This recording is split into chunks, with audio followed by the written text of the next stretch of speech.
The alleged gunman in El Paso, Texas, posted his anti-immigrant manifesto to the online message board 8chan minutes before the shooting.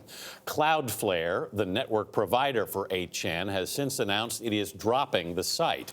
But the El Paso suspect was not the first to use 8chan. Other mass shooting suspects have done the same.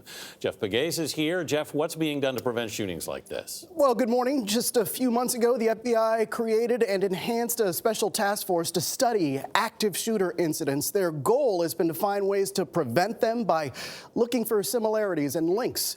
According to current and former law enforcement officials, many attackers are inspired online, and message boards and social media are giving attackers the platform they seek. 2 victims from gunshot wounds. Many recent shootings share a troubling connection. The accused killers have left a blueprint for their alleged actions on social media, like the attack in a Pittsburgh synagogue last year in which 11 people were killed, and the massacre in Christchurch, New Zealand, in which 51 were killed.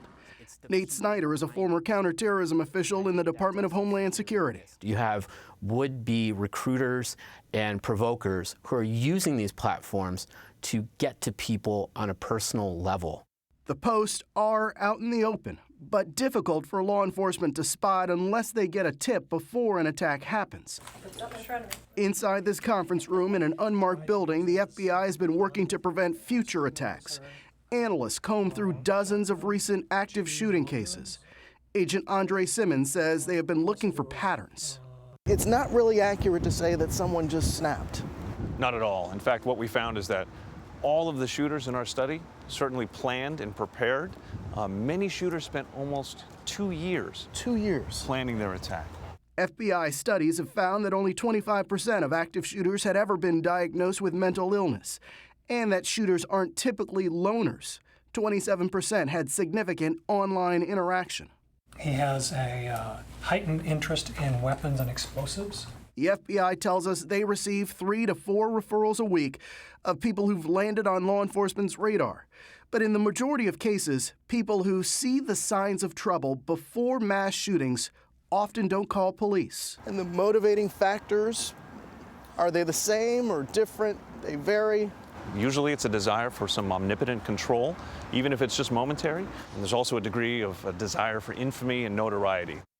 In a rare statement from the FBI, the Bureau said the attack in El Paso, quote, underscores the continued threat posed by domestic violent extremists and perpetrators of hate crimes.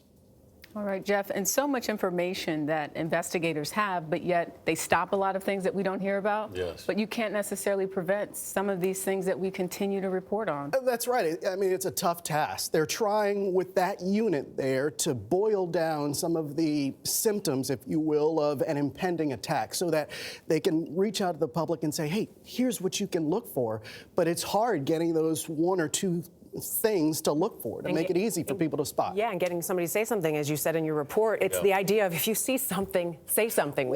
We started with that. And that, I think, is what's so troubling, is that you have people who see the signs, people going and buying weapons or things like that, but yet they don't report it. Right, exactly. Thank you, Jeff.